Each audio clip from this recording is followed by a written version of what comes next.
Lecture 3, The Power of Profit. Our first two lessons were devoted to some of the structural and psychological considerations of financial independence and early retirement.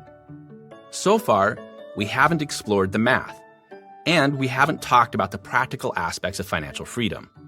We've talked about the why, but not the how. That's about to change. Our next 6 lessons are all about the numbers. You're about to learn how to escape the matrix. This particular lecture is probably the most important of the entire course. It's all about the power of profit. It's also numbers intensive. During the next half hour, I'm going to ask you to perform several calculations, so you'll want to have a spreadsheet or pen and paper handy, and you'll need access to your financial records. If you're in the car or somewhere else where you can't do the calculations, go ahead and listen to the lesson, but please come back and listen again when you can participate fully. Before we explore the concepts of saving rate and personal profit, I want to lay some groundwork. To talk about where you're going, we need to see where you are and where you've been. To that end, I'll ask you to calculate your lifetime earnings, your net worth, and your lifetime wealth ratio. Let's get started. I'm sure you have some idea of how much you currently earn each year, but have you ever taken the time to compare this with how much you've made in the past? And have you ever thought about how much you've earned in your lifetime from the day you started working until today? Maybe this seems like an impossible task. Unless you're a total numbers nerd, it's unlikely that you've tracked your income over the years. Luckily, determining lifetime earnings isn't difficult for most people. For this exercise, you'll need a computer. I want you to access your Social Security account at ssa.gov. If you don't yet have an online Social Security account, it's easy to create one. And the account is generally useful to have, not just for what I'm about to have you do, but for your own personal reference. But a word of warning, the Social Security Administration is very serious about online security, and you'll need to follow their instructions carefully. So put me on pause, log in to ssa.gov, and come back when you're ready. Okay, once you're in your account, you'll have access to a variety of tools and records. Find and view your earnings record. This statement, which you may have received by mail in the past, shows your income for every year you've ever worked. It includes 2 columns, taxed Social Security earnings and taxed Medicare earnings. In most cases, these numbers will be the same. But if you've had years with high incomes, the Medicare numbers will be greater. Here's what I want you to do. Now that you have your yearly earnings statement, it's time to total the numbers. I want you to add everything in the taxed Medicare earnings column, add all of the years together, and come up with a grand total for your lifetime earnings. I'll use my own statement as an example. During 1984, my first year of work, I earned $423.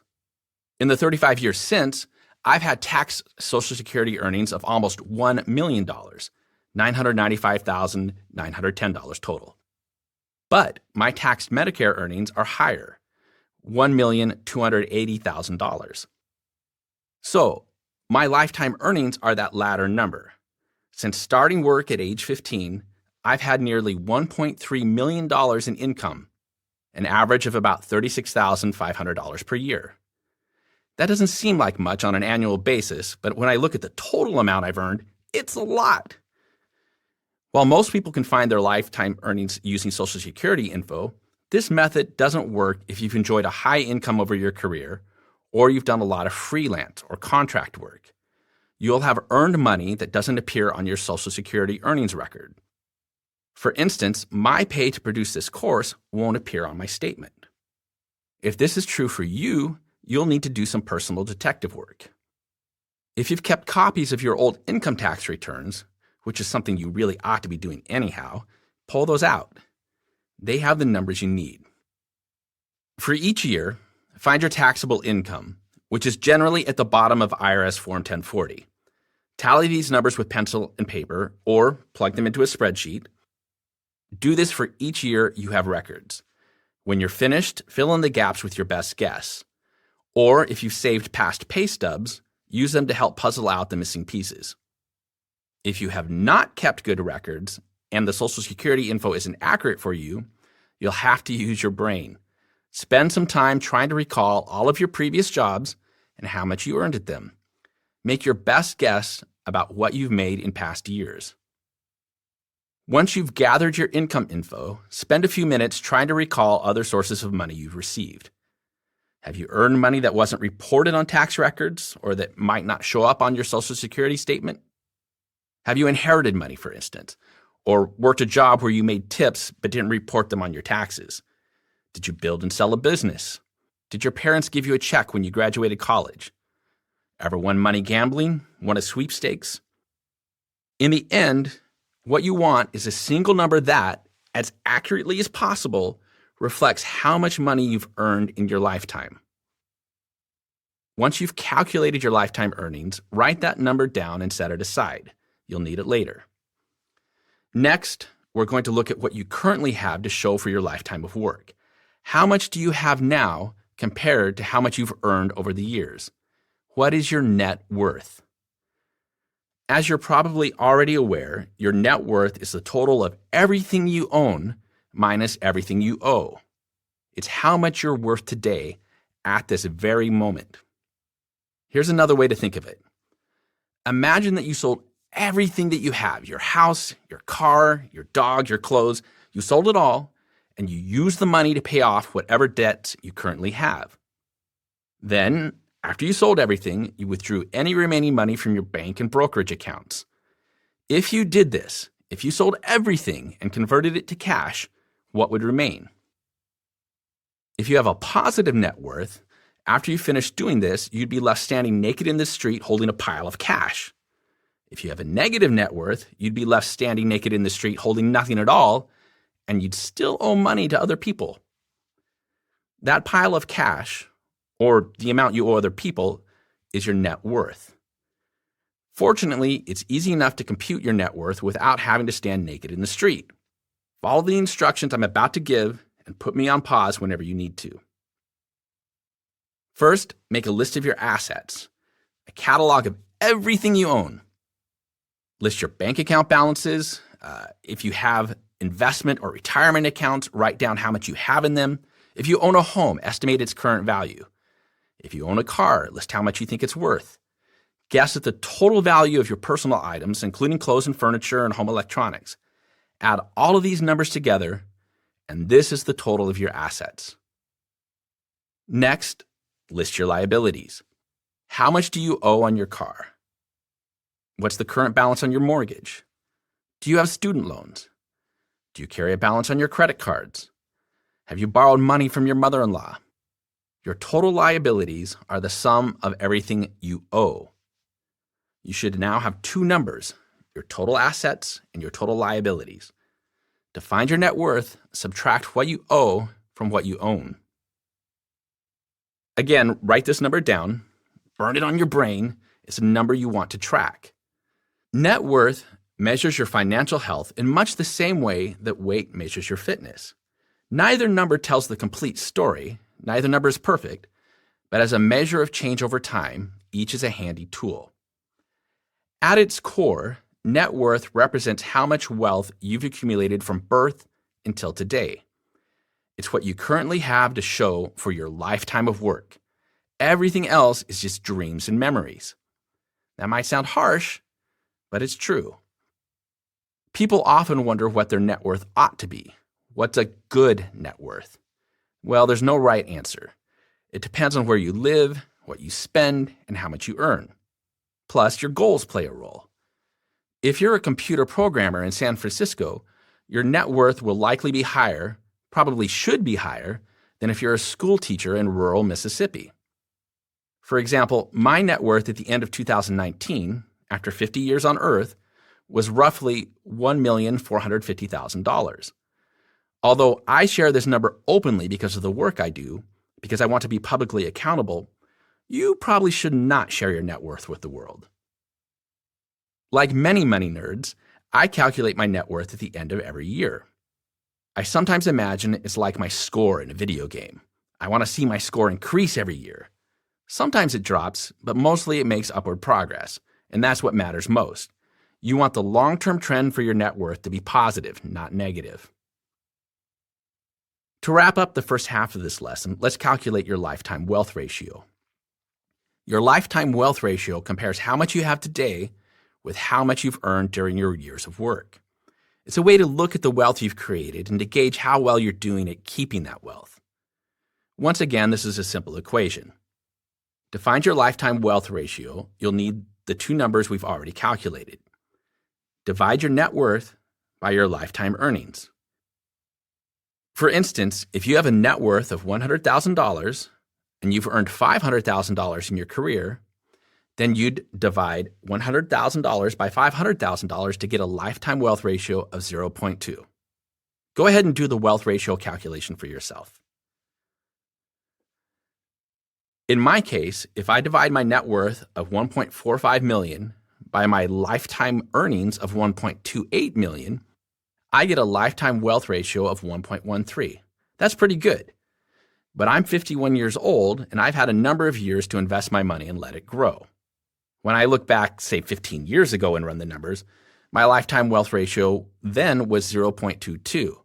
I've made a lot of progress since I swallowed the red pill and escaped the matrix, since I started focusing on financial independence. Like many such numbers, the lifetime wealth ratio isn't meaningful for young folks just starting out in life.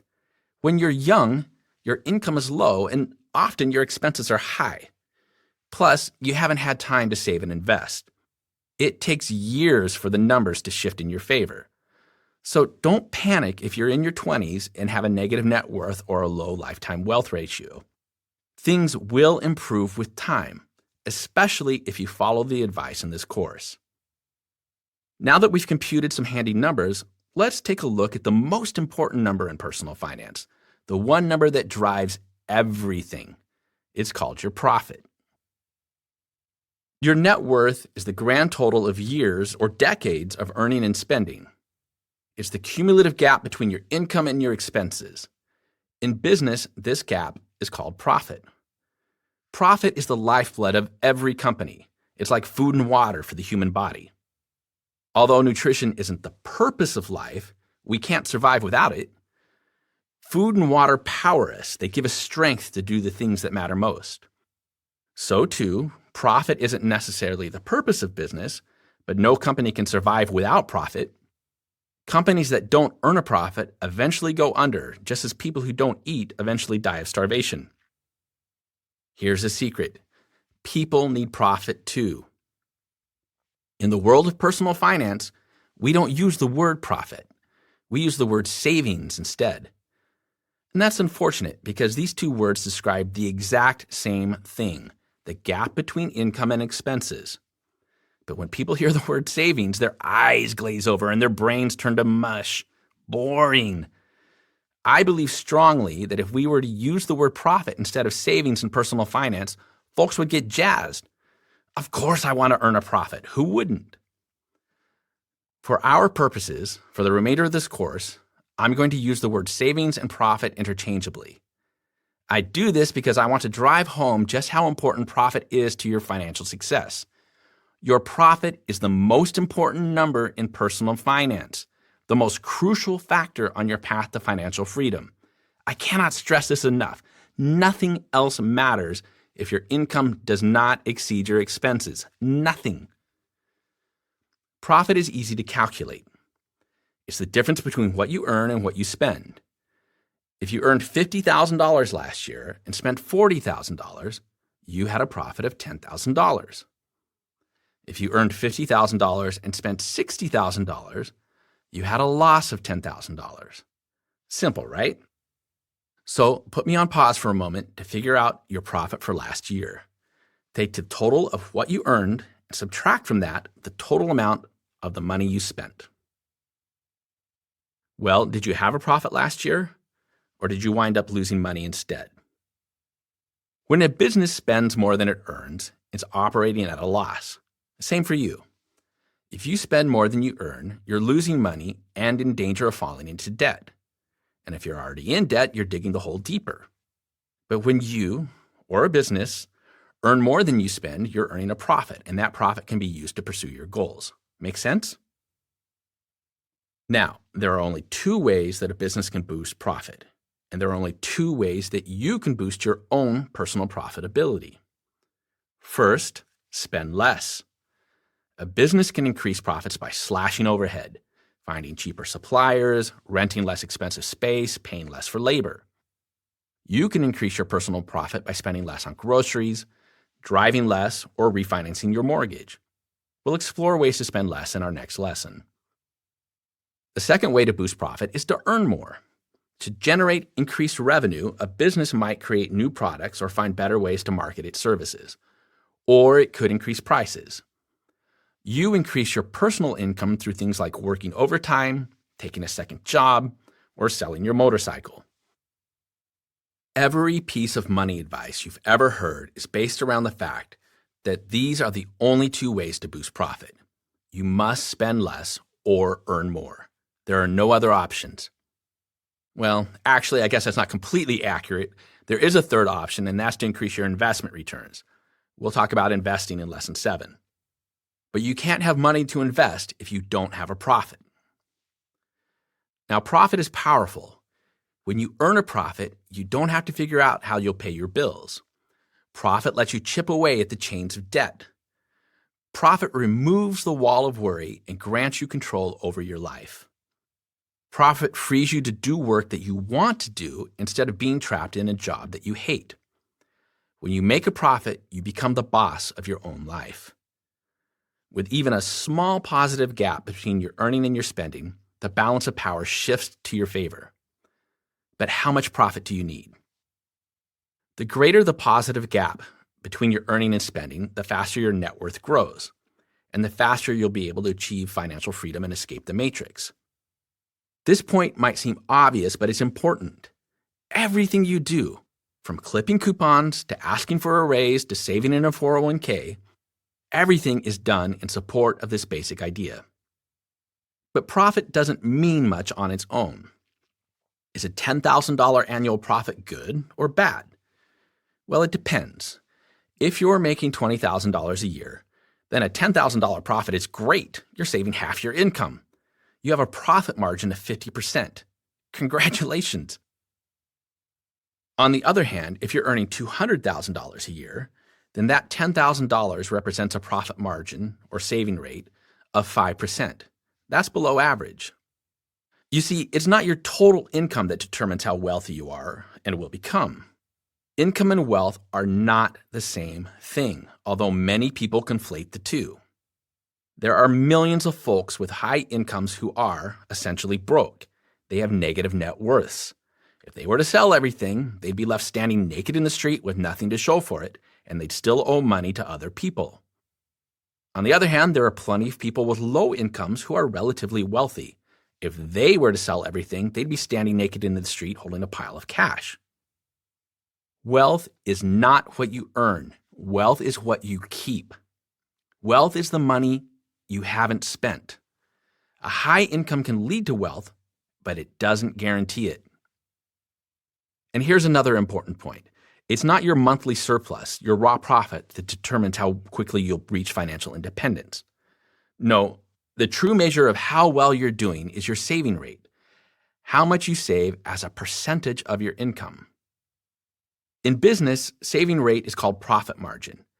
And just as I think it's useful for us to think of personal savings as profit, it's helpful to use the term profit margin for individuals too. Please remember this. Profit and savings are the same thing. Profit margin and saving rate are also identical.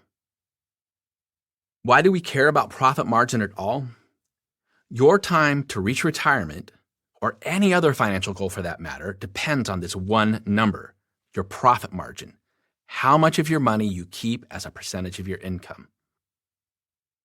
Now, let's take a moment to calculate your saving rate, your profit margin for last year. How much did you earn? How much did you save? Divide your savings by your pre-tax earnings to find your saving rate. When you're finished, we'll continue. It's at this point in the course that I wish we had visual aids. I'm about to share some vital information, and it'd be easier to demonstrate with charts and graphs. But we don't have visual aids, so I'll do my best to convey the concept by drawing pictures with words. If you want visual aids, you can find them at moneytoolbox.com, a supplementary resource for this course. Once again, that's moneytoolbox.com. Here's a harsh truth. If you spend everything you earn, if you have no profit margin, you'll never be able to retire. When you spend every penny, you're dooming yourself to a lifetime of work. Yes, you'll have access to Social Security, that's true. But Social Security is best considered a supplement to retirement savings, not as the only source. If you want to see just how much you'll receive from Social Security, access your online account at ssa.gov. You can find that info there. The average personal saving rate in the United States tends to fluctuate based on the economy and on our collective memories of the past. For many years, the personal saving rate hovered between 10 and 12%. During the 1990s, Americans stopped saving. In July 2005, the personal saving rate bottomed out at 2.2%. The average American saved only 2.2% of her income. Since the Great Recession, we've done a better job. In November 2019, the U.S. personal saving rate was 7.9%, which is where it's been floating for the past decade. To make things simple, let's just say that the average American enjoys a profit margin of about 8%. Honestly, 8% isn't as bad as it could be, but it's not great.